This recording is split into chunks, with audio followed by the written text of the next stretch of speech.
Okay. I will start from the short presentation, I think. Not from the cooking, but from the short presentation. Because there were some questions about Lithuanian cuisine, so I'm prepared to very scientific presentation. And where is it? Okay. Here is it.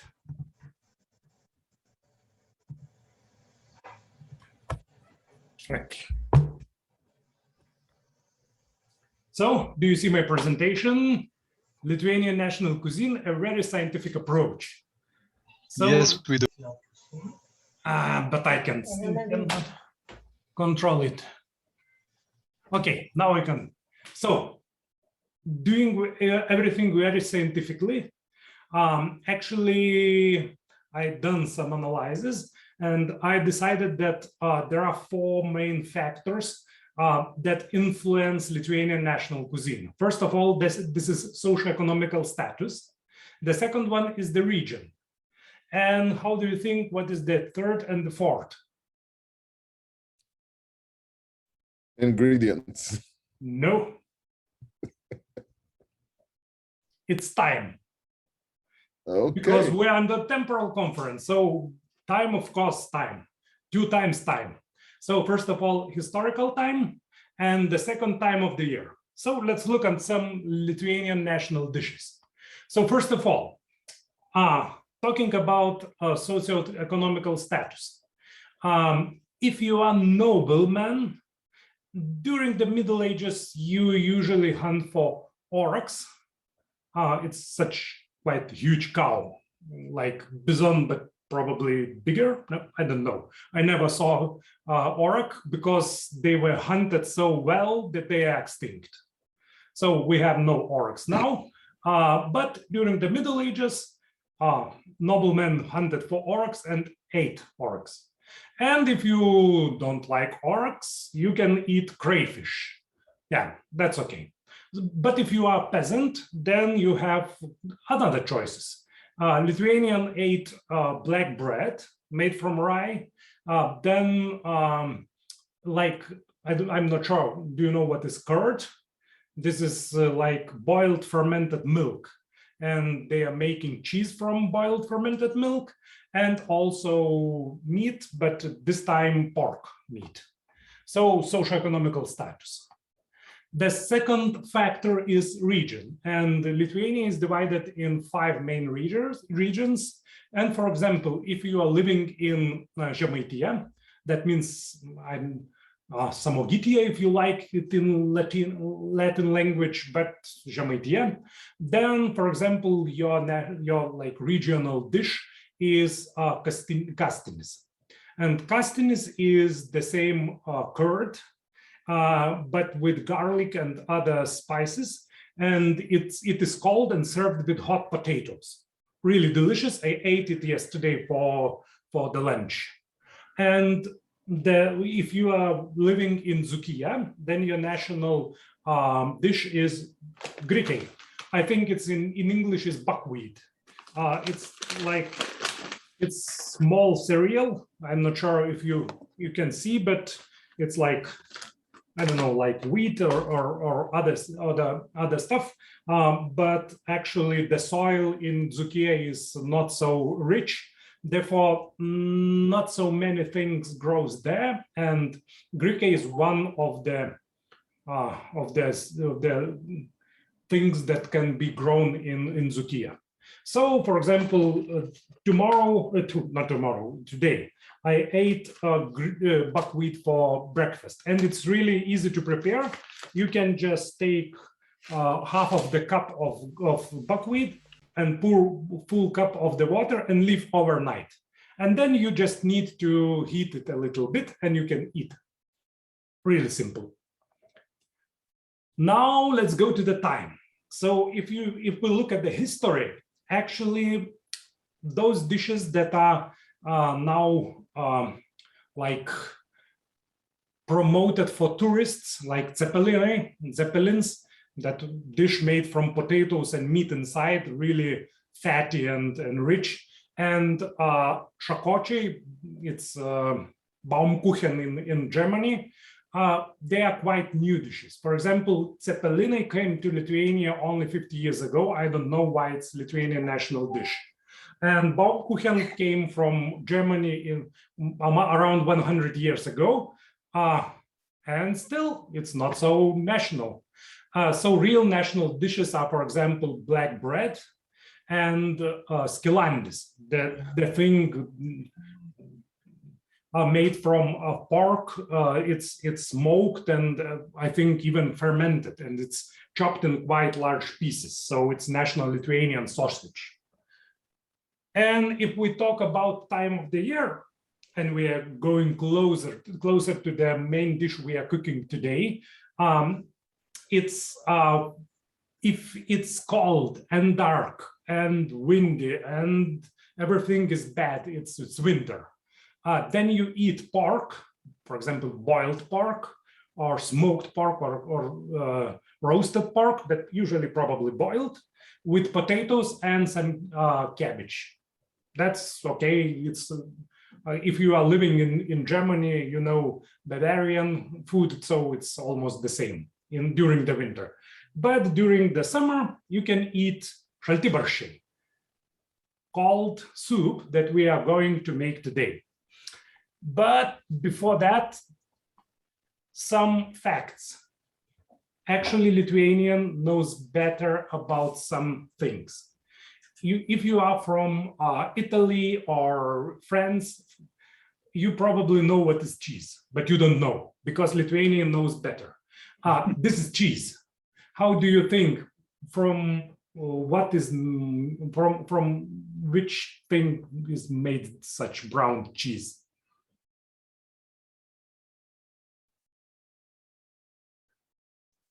What are main ingredient in this cheese? Meat? No, meat. Cheese from the meat would be interesting, but not. No, not this time.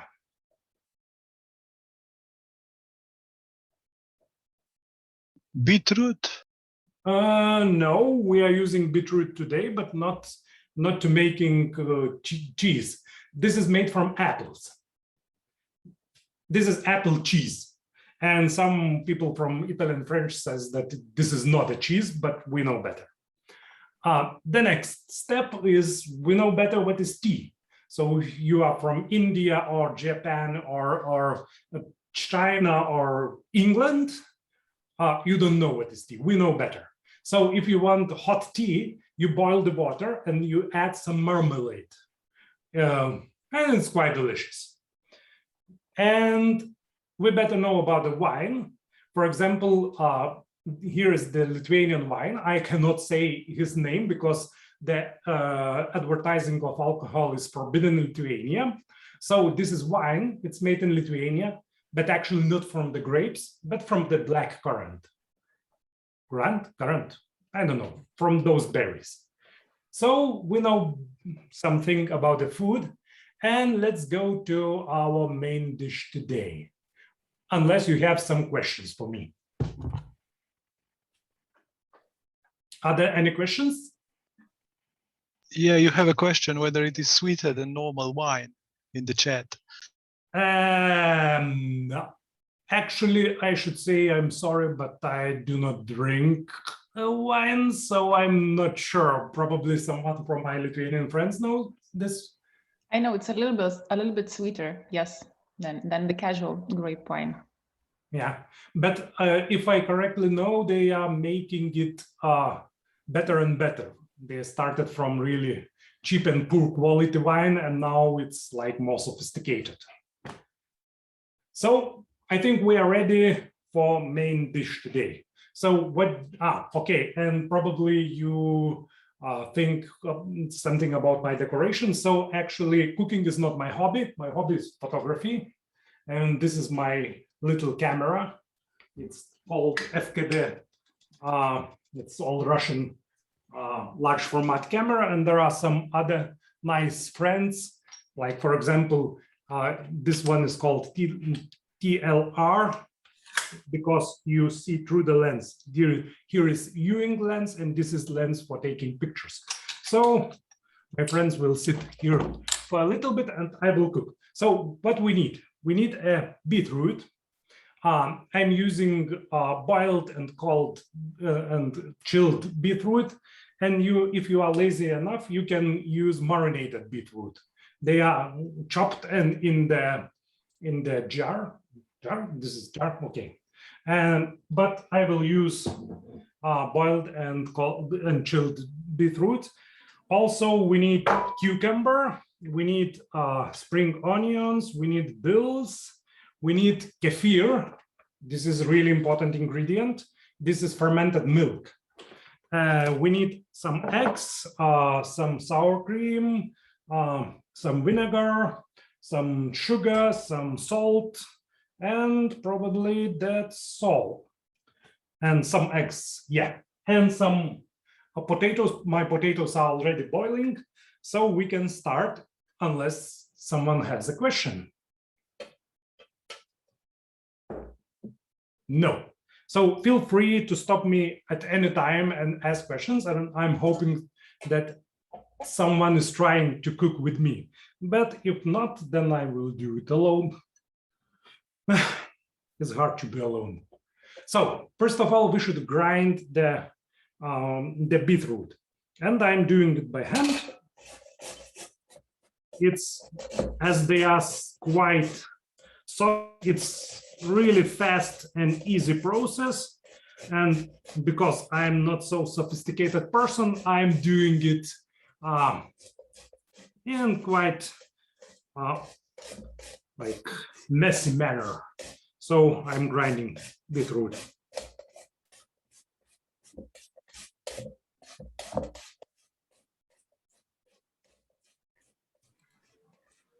Do you, Antanas, make šalti barščiai only in the summer?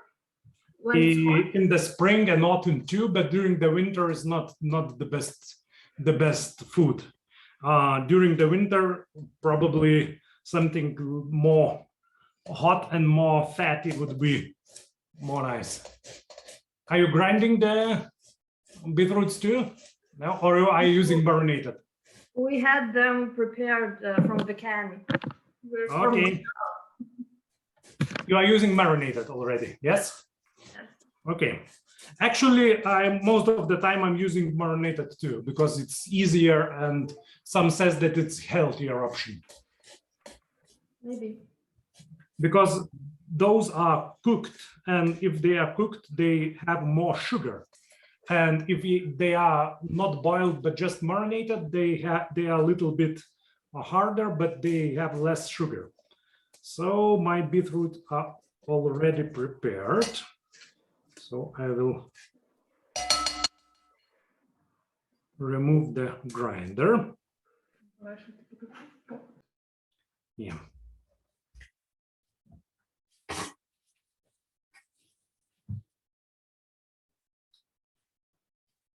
And now I should marinate them a little bit. So I will take like, I think one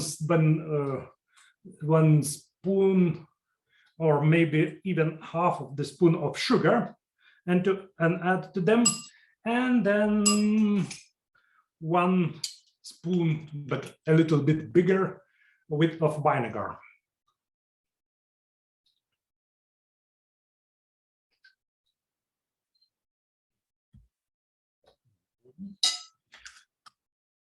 And a little bit of salt. And mix all together.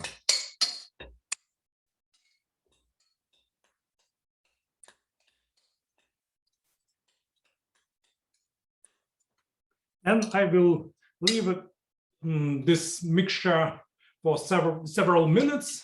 Yeah. We have 2 nice bowls of marinated or still marinating beetroot, and they smell nice. So I will leave it for several minutes, and then I will do all other jobs. So for example, I will cut cucumber. So So I have several short cucumber, and Raimonda has several. He has one but big, and my potatoes are already ready. So I will drain them.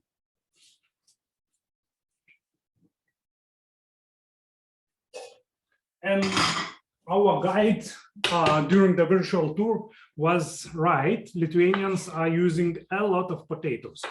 And yeah, let's cut cucumbers. So I'm cutting in not so small pieces because I am not so sophisticated person. I like to do everything fast and not so good. Yeah, and you can watch Raimonda and Carolina. They are doing the same, and probably they are cutting in smaller pieces, but actually you will eat this anyway, and it will taste good anyway.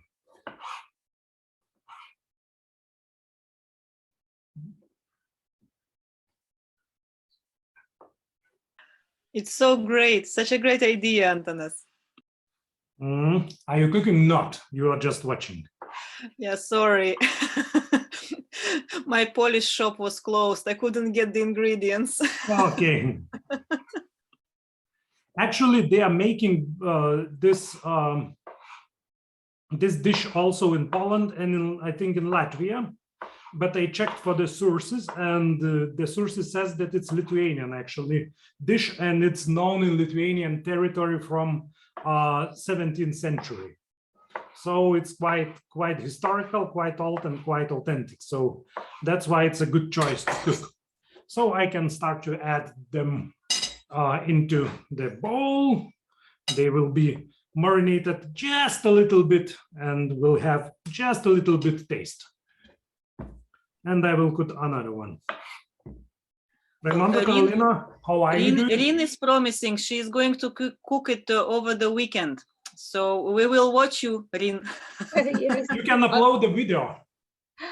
I'm in my countryside and I have nothing. I have no products here today, so I cannot do it. But during the weekend, I will do it. I have no car, and so I'm not near the shop either. So Excuses. excuses, yeah. Yes. But and I'm alone. I'm alone here. I will do for my family during the weekend. Do you have something similar in Estonia? No, we have a salad like this, but not a soup. Okay. Raimonda, how are you? Are you already cut your cucumber? Yeah, Carolina cut it. We put it in the bowl together with the beetroot. Okay, I'm already did this too. And It's two of us, so we're quicker. yeah, we are quick. You are quicker. But Sebastian says that he is going to cook this later today. We are waiting for the result. And now I will take several like spring onions. I think I'm not sure about the difference between spring and green onions, but you see them. And I will put them too. Actually, it's the fastest way to do that is to fold them. And then I will try to put them in small pieces if I will succeed with that.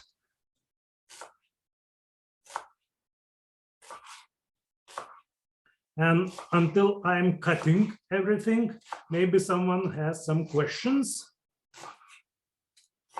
I can answer about Lithuanian food, about which I'm not an expert. I'm just user.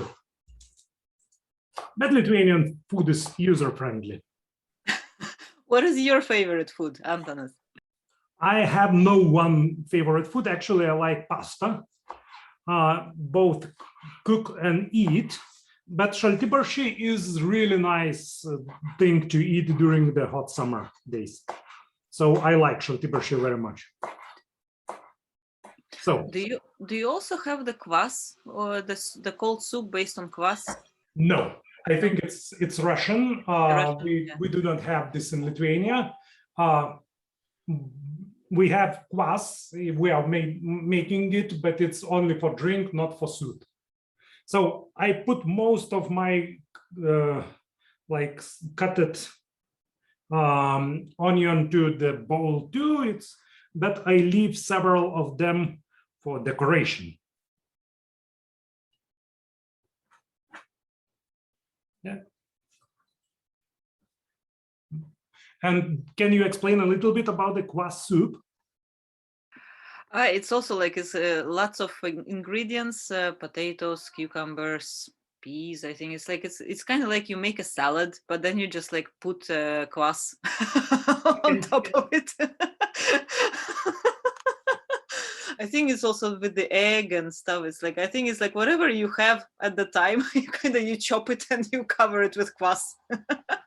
So sausages you add there, yes, Anna? Sausages, some like. Well, yeah, if you eat sausages, sure.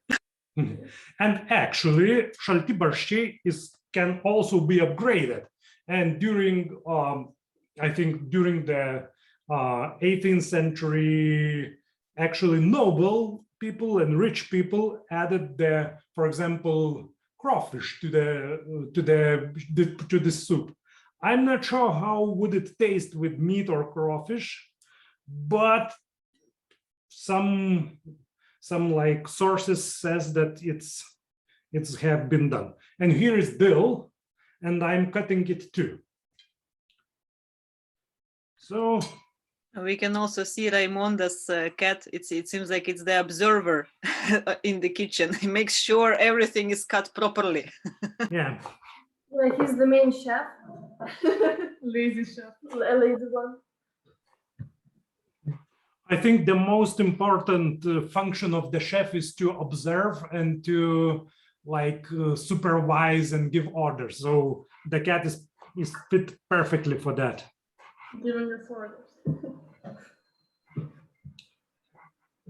And Antanas, do you like beetroot in general? Because there are some people that don't like them, but they like pink soup. Like me. I'm like neutral to the beetroot. I can eat them, but if there is no beetroot, oh, not a problem. So with the dill is the same.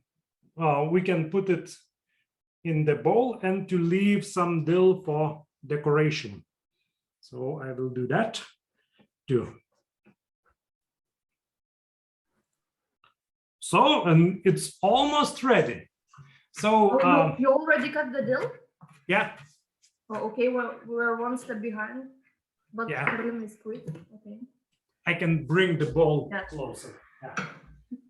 Here is a mix of everything. Yeah, we can mix it a little bit. Yeah, and you see, it's like a salad, but it's still not ready. So the next step is to add a little bit sour cream. Actually, it's optional. You can do this without a sour cream, but I will add a little bit. I like more competition. tirštas. How is tirštas in English? Thick. Yeah, more thick soup. So I added some sour cream and I will thoroughly mix everything. We're mixing everything too, but we're not adding sour cream. I think it's not real šaltibarščiai because it would be too light, because you should use heavy ingredients. And we have a little bit marinated beetroots. We have cucumber, we have spring onion and dills. And now it's the most important and easy step. We take fermented milk. Actually, you should use like mine. Raimonda is showing bad option because the true šaltibarščiai kefir is with higher fat, like 6%, and for Raimonda and Carolina have 2.5% kefir, but probably any fermented milk product will work. Probably yogurt too. And I will just cut. Yeah, this it's back. here in Denmark, it's not possible to get the kefir so fat. It's like maximum, I don't know, 1.5%, I think. It's bad kefir. That's what we have. So you can add more sour cream. Then, I will put, I think, half of the bag because it's 1 liter, but it's up to you. If you like to have more fluid soup, then you can add less. And if you like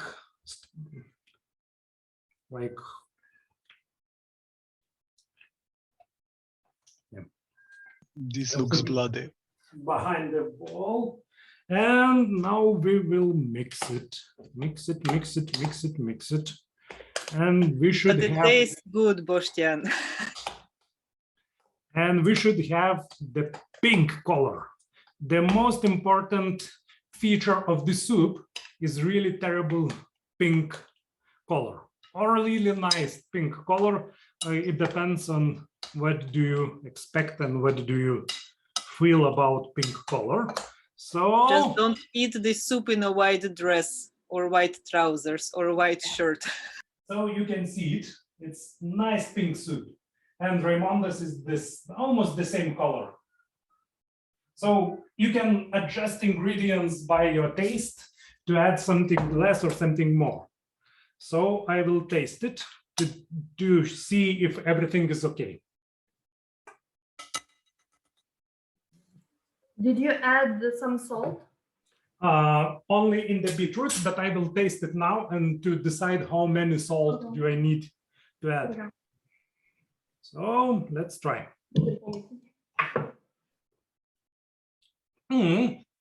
It's nice. Yeah, I need a little bit salt. It's sugar. I don't need more sugar, but I need a little bit salt. And actually, there are some upgrades to the soup. For example, you can pour like sparkling water. And some people says that it makes the soup okay, a little bit disaster, but not a big.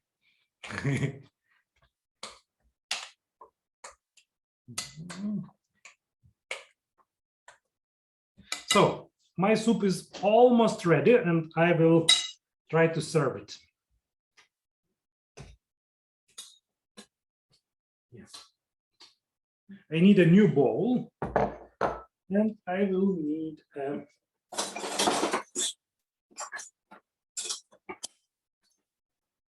something to add the soup. So I don't know how it's in English, this big, what is this, Raimonda?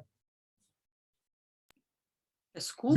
Big spoon. So ladle is often the phrase used.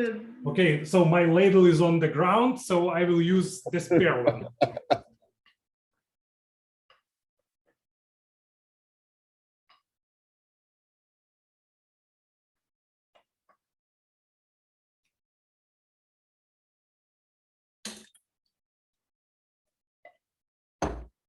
And I will take 1 egg and cut it in. You can cut it in small pieces, you can cut it in half, but I will do like half and half.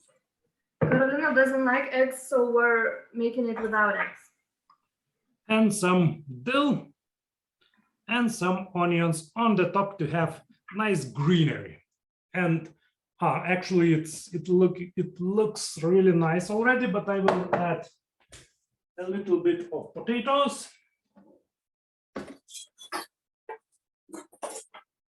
Yeah.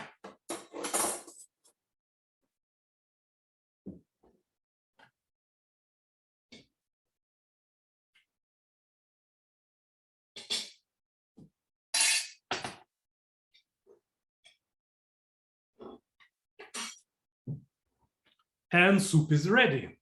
Ah, okay, I forgot to put this on the potatoes. Yeah, it's almost the most important ingredient. And now you can see, yeah.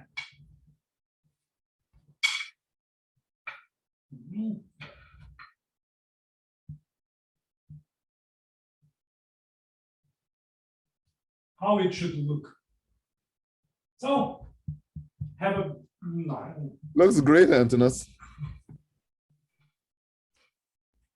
So you can now try to make real Lithuanian food. Do you have any questions? Oh, it looks fantastic, Antanas. Yes, looks very tasty. And it's tasty, actually. I tried it. I believe Yeah, and Raimonda is eating. So if there was a possibility to come to Lithuania, you probably would try it in real life. But now you should cook by yourself. And I think it would be even better gala dinner, because everything what we are making with our own hands tastes better. So if you have any questions, I'm not so sure about that. I agree. Speak for yourself, Antanas. As I said, I told you I have on my refrigerator a thing that I show to guests. Don't assume I cook. Yeah. So, any questions, comments, or? So when are we visiting you, Antanas, and you're serving us a dinner? Okay, you can visit me after the pandemics. Because now it's a little bit unclear, because I'm not sure if you should isolate or not. We isolate all together with the soup. And with a vault, and to ask to bring the soup to the home, to our homes. Yeah. So thank you for your attention, and we will meet in next session. And next session, I think it's a keynote. So have a nice evening and good appetito, bon appetito. And as we say in Lithuania, skanos. Skanos. Skanos. Thank you. It was Yeah. amazing. Thank you. Thank you very much. Thank you.